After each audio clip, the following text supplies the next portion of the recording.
జ్యోతి, బయటంతా హడావుడిగా ఉంటే నువ్వు ఒక్కదానివే లోపల ఉండిపోయామే? లేదు బామ్మ, అరటిగల తీసుకెళ్దామని. నాకు తెలుసమ్మా నువ్వు పడే బాధ. ఎన్నాళ్ళ నుంచో నువ్వు రాంబాబు మీద మనసు పెంచుకున్నావు. కానీ ఆ భగవంతుడు అనుకోకుండా వాడికి జానకితో ముడిపెట్టాడు. అదంతే బామ్మ. బావ కోసం కన్న తండ్రిని వదులుకున్న అమ్మాయి ప్రేమ ముందు నా ప్రేమ ఎంత? ఎప్పుడూ గుళ్ళో ఉండే పూజారికి దేవుడు కనిపించడు, వరం ఇవ్వడు. ఎక్కడి నుంచో కేక వేసిన కొంతమందికి దేవుడు కనిపిస్తాడు. అలాగే బావను పొందే భాగ్యం నాకు లేదు బామ్మ.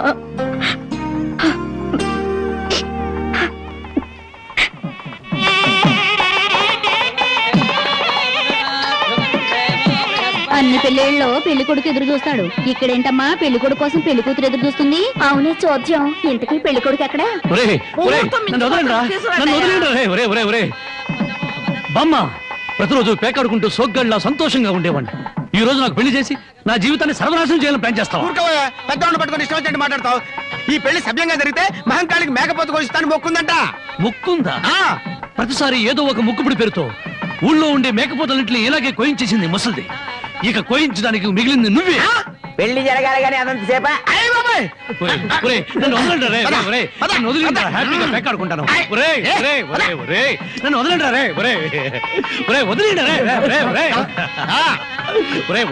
రే. నాకు వద్దురా రే, నాకు అది కష్టాలు రే, వద్దురా రే, వదిలిండ్రా.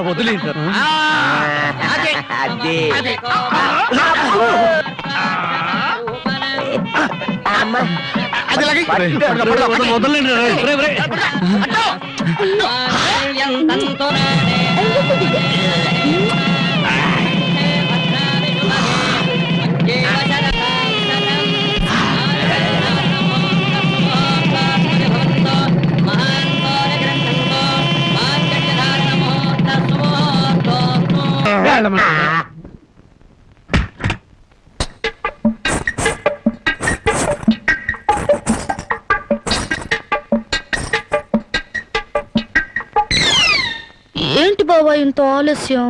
ఏమే, అనుకున్నది సాధించాను నీ కొళ్ళు పొగరుగా ఉందా? నిన్ను జనక చేసేస్తా. ఏమన్నా చే రా బావా దగ్గరికి. నేను రాను. ఇలాగే మా ఊళ్ళో ఒకటి పెళ్లి చేసుకుని పెళ్ళాన్ని దగ్గరకు రానికపోతే ఊరంతా పెళ్లి కొడుకి గాజులు పువ్వులు పంపారు. అయితే మీ ఊరెళ్ళి ఆ పంపినోళ్ళ కాళ్ళు చేతులు విరిచేస్తాను. ఏమే, నాతో పెట్టుకోకు. అబ్బా, నువ్వు అలా ఏమే అంటుంటే అలాగే హత్తుకు పోవాలనిపిస్తుంది. అనిపిస్తుందా? తాకి చూడు ఏం చేస్తాను. ఏం చేస్తావు? ఒంటి మీద చెయ్యేసి చూడు ఏం చేస్తాను. ఏసేదా? ఏయ్,